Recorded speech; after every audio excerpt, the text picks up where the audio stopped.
Hello, this is my overview video of my time with Daystate's Delta Wolf. Now, I've owned this rifle since December 2020 and I absolutely adore it. I'm a geek. I love the fact that it's fully electronic. It's got a tactical look to it and feel compared to Daystate's other offerings. I love the fact that it's got gizmos and gadgets such as, for example, the built-in chronograph, the touchscreen display, the configurable options. Okay, not so much as an FAC version, but there's still options there that you can configure. I've got to give a shout out to Paul Ford because his videos were really informative prior to Christmas in helping me to decide to go for the Delta Wolf. That and also going to the shop and actually picking one up. If you're thinking about going for one, seriously, go to your nearest dealer, pick one up, see if they'll let you have a go, and you'll fall in love with it instantly, which is what I did. And fairly soon, as other people I've seen on some of the forums and the Facebook groups, you start to grow with the rifle. Attachments in terms of scope, silencers, those are the things I'm going to talk about today, but I'm also going to talk about some of the challenges I face, like the battery, for example. But I wanted to start off with the case and talk about the fact that as soon as you start to attach or buy some of the attachments, you'll outgrow the case. Don't get me wrong, the case that comes with the rifle, which is this, is a great case.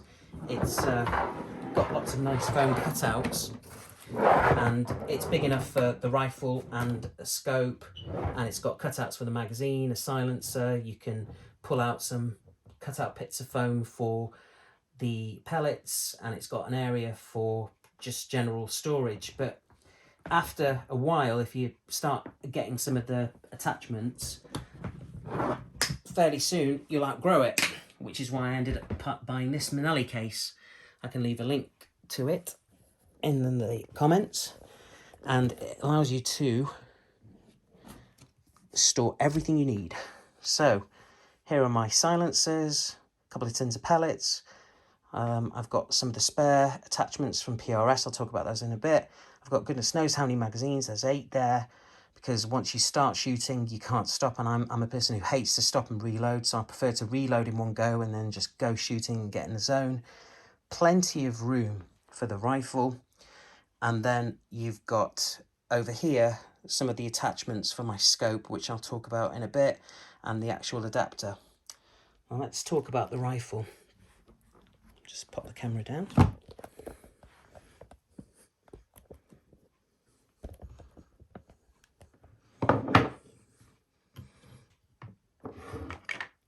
Okay.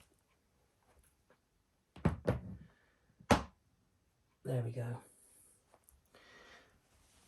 Now, as you can see, I've spec'd mine out and I absolutely love it.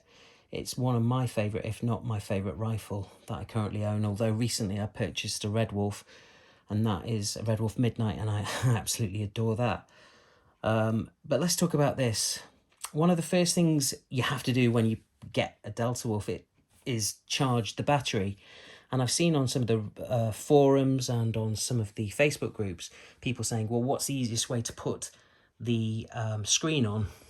I found the easiest way, believe it or not, is to just literally pull the cocking lever back very slightly and then just flick the safety catch on and off. And then hopefully, let's try that again. Open it slightly. And there we go. And since owning the rifle, I've charged it twice. Now let's talk about charging it. It says in the instructions you're supposed to use a 2 amp charger, and you plug in the, obviously, charger there. And it says you can use something like an iPhone charger, an Android charger, which I did when I first bought it, but it didn't work, unfortunately. The rifle wasn't getting past 2 bars. And I read somewhere that that is a firmware problem, which needs looking at. However, I then just decided to try out one of these, which is a dual power adapter at 2.1 amps, and this worked a treat. It charged it, no problem. It took 24 hours, but it charged the rifle, and I've used this twice now, no problem. I did, however, contact Simon Cockayne at Daystate just to say, look, what's going on here? And he suggested the best option, actually, is to purchase one of these, which is a Red Wolf charger, which is what I did as a backup. And using one of these, you could charge the battery in less than a couple of hours.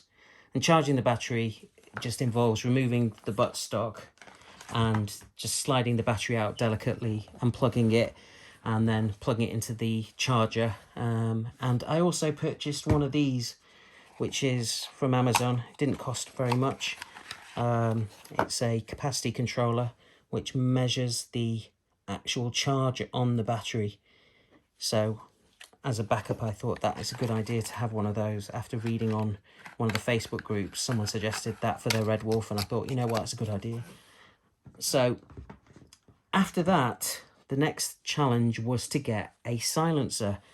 Now, the Delta Wolf doesn't come with a 1/2" UNF. It's an M20 thread.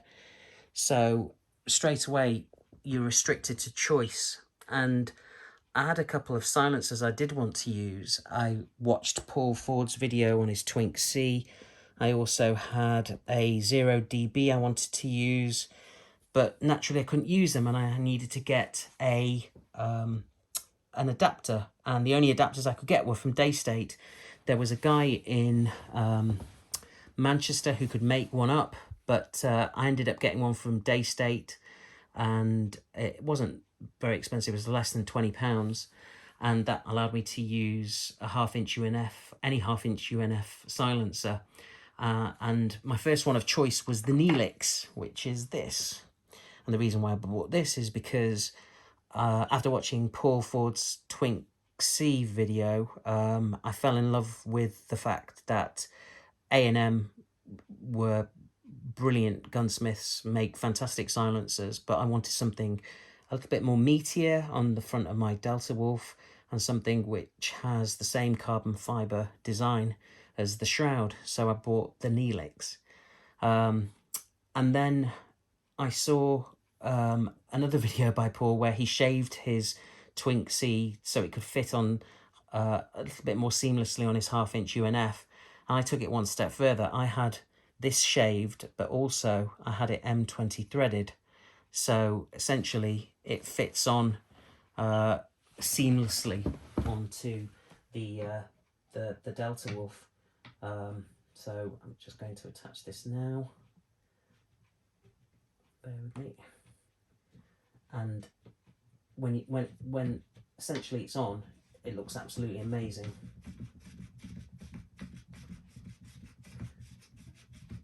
There we go. So there's the rifle. So the next thing was a scope. So I've got a King Cobra and I've also got a Hawk. I tried those out, but I wanted to go fully electronic, and I ended up getting a Sightmark Wraith, a 4x32, and this is a brilliant scope. It's a night vision scope, but it's also equally as fantastic during the day. Now, one of the things I would advise you to do is get some rechargeables, which I have here. The person I bought it from suggested I get these, the Kentleys. So I bought a set of Kentleys, and at the moment, believe it or not, it's still doing all right with the standard Duracell batteries I got for it. As soon as they run out, I've got my Kentleys ready and waiting. So I know that when I've used this particular scope, both in day and night, fantastic in the fact that the attachment on the scope, it's really sturdy. It's really well built. The whole scope itself has a really polished feel to it. The screen inside's really good. There's very little pixelation at maximum zoom, unlike something like the Pard, which I did contemplate getting, but I ended up going for this instead. because I think the Pard's got a fixed magnification of 13, whereas this goes up to 32, I think. Anyway, the main reason as well I wanted to go for a night vision scope is I wanted to keep with the theme of having an electronic scope along with an electronic rifle. At the same time as getting that, I wanted to add stability to my rest position, so I ended up getting a PRS rail, which is over here, which is such a brilliant piece of kit. It's got a Picatinny end and an Arca rail over here and a buttstop there, which is brilliant. For one of the tripods which I had spare. And then I decided to go full hog. I contacted Gavin at PRS, a really nice guy, and purchased the buttstock. I also purchased some end attachments to elongate this. I also bought a bag riser for the monopod because I like the look of the bag riser. I mean, I can attach the bag riser as well if I wanted to onto the Picatinny here, but I liked attaching it onto the monopod. And it provided some brilliant accuracy in terms of getting some bench resting. So here are some kind of initial groupings. So this was back in January after I purchased the PRS stuff. So just to give you some kind of indication, that's over here is a 6-shot group over there. There's a 5-shot group over here. Pretty much all in the same hole. And over here, this next bunch is essentially they're 13-shot groups here, over here, and this over here. And this is at, bear with me, both of them are 22.5 yards, and I was using 8.44 JSB exacts.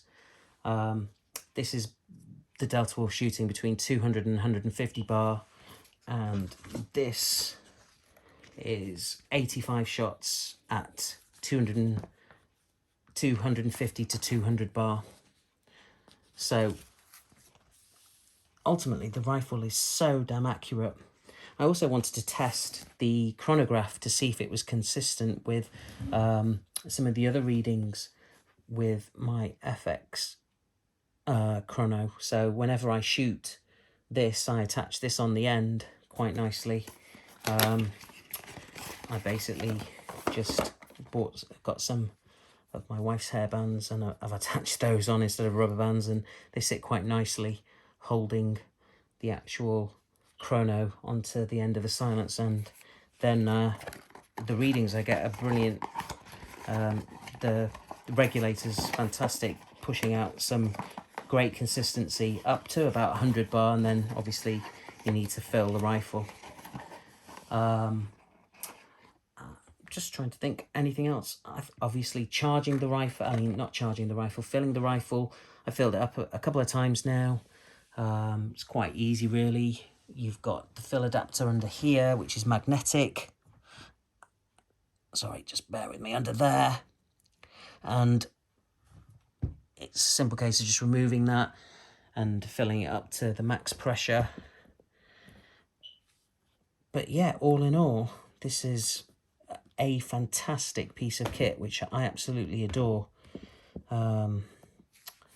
It's, yeah, one of my favourite rifles that I own. I think Daystate have done a cracking job with this. Yeah, I think that's all I've got to say really. If you are thinking of getting one, definitely get one. If you are thinking of getting a Daystate, go with this or a Red Wolf. I know they've got potentially a new Red Wolf coming out very soon. Maybe you want to hang on for that, but I can't recommend this rifle enough. It's absolutely fantastic. I think that's about it. If you like what you've seen, please subscribe. There's going to be more videos like this coming soon. Thank you very much.